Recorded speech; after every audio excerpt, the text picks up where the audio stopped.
Welcome back to my channel Suni's kitchen. Like చేయండి, share చేయండి, subscribe.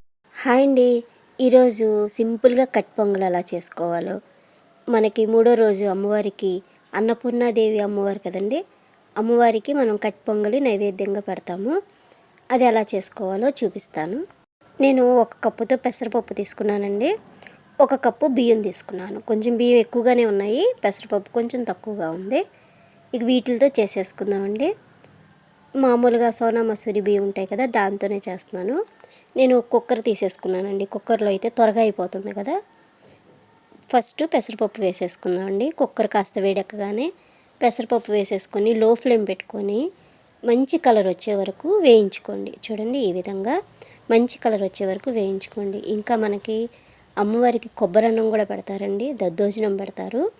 నేనైతే కట్ పొంగలి చేసి పెడుతున్నాను అమ్మవారికి. ఇక బియ్యం వేసేసుకున్నాను. మంచి కలర్ వచ్చేసినాయి కదా, పొయ్యి కట్టేసి బియ్యం వేసేసాను. అంటే ఇంకా మాడిపోవచ్చు పప్పు, అందుకని బియ్యం వేసేసాను. బియ్యం వేసేసి నీళ్లు పోసేసానండి. వెంటనే ఒకసారి కలిపేసి నీళ్లు పోసేసి బియ్యం కడిగేసుకోవడమే. నీళ్లు బాగా వేడిగా ఉన్నాయి కాబట్టి నేను గరిటెతో ఇలా కలిపేసి నీళ్లు వంచేసానండి. ఈ నీళ్లు వంచేసి ఇంకోసారి వాటర్ వేసుకొని కడుక్కుందామండి. చూడండి, ఈ విధంగా ఇలా కడిగేసుకుందాం. పప్పు అయితే మంచి ఫ్లేవర్లో వేగింది కదండి, టేస్ట్ కూడా చాలా బాగుంటుంది. ఇప్పుడు ఈ నీళ్ళు కూడా వంపేసి రెడీగా పెట్టేసుకున్నాం కదా. నేను ఏ కప్పు అయితే బియ్యం పప్పు వేసానో అదే కప్పుతో 4 వాటర్ పోసానండి. అంటే బాగా మెత్తగా కుక్ అయిపోవాలి కదా. 4 వేసేసి దీంట్లోకి కాస్త చిటికెడంతా పసుపు వేసుకున్నాను. చూడండి, మంచి కలర్ కనిపించడం కోసం పసుపు ఒకసారి కలిపేసుకొని కుక్కర్ మూత పెట్టేసుకుందామండి. నేను హైలో పెట్టేసి 3 విజిల్స్ ఇచ్చానండి. 3 విజిల్స్ వచ్చిన తర్వాత పొయ్యి కట్టేశాను. ఇంకా సిమ్లో పెట్టుకుంటే కూడా బాగుంటుంది. టైం ఉంటే సిమ్లో పెట్టి కుక్ చేసుకోవచ్చు.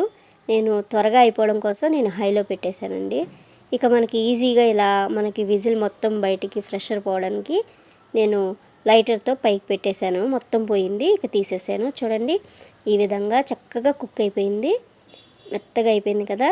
ఇక దీంట్లో మనం సాల్ట్ వేయలేదు, సాల్ట్ వేసుకుందాం. మనకి రైస్కి సరిపడా సాల్ట్ వేసేసుకొని ఒకసారి కలిపేసుకుందామండి. దీంట్లోకి 1 కప్పు వాటర్ వేసుకున్నానండి. ఇంకొంచెం వాటర్ కూడా వేసుకోవచ్చు, కాస్త పల్స్గా కావాలి అని అనుకుంటే.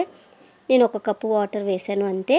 ఇక ఇది సిమ్లో పెట్టేశానండి. పక్కన మళ్ళీ కళాయి పెట్టేసుకొని పొయ్యి వెలిగించేద్దాం. దీంట్లోకి ఒక 4-5 స్పూన్ల వరకు నెయ్యి వేసుకోండి. నెయ్యి ఎక్కువ వేసుకున్నా బాగుంటుంది.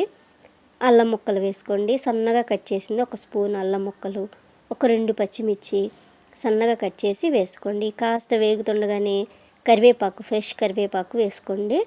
చూడండి, ఇది వేగుతున్నప్పుడే మనం జీడిపప్పు ఒక 3 స్పూన్లు జీడిపప్పు వేసుకున్నాను. చూడండి, ఈ విధంగా వేయించేసుకుందాం. ఇలా వేయించేసుకొని 1 స్పూను మిరియాలండి, మిరియాలు దంచకుండానే ఆ పలంగానే వేసేసాను. 1 స్పూను జీలకర్ర వేసాను. ఈ వేగుతున్నప్పుడే కొంచెం ఇంగువ వేసానండి. ఇంగువ వేసింది స్కిప్ అయింది. ఇక ఇది చక్కగా సిమ్లో పెట్టాం, కుక్ అవుతూ ఉంది. దీంట్లోకి మనం చేసిన తాలింపు వేసేసుకుందాం. చూడండి, చాలా ఈజీగా చేసేసామండి. సిమ్లో ఒక 2 నిమిషాలు ఉంచాం కాబట్టి చక్కగా కుక్ అయిపోయింది. ఈ తాలింపు కూడా ఇలా వేసేసి కలిపేసాం. చాలా ఈజీగా అయిపోయింది కదా. ఇక ఒక బౌల్ తీసుకొని నైవేద్యానికి ఫస్ట్గా తీసేసాను.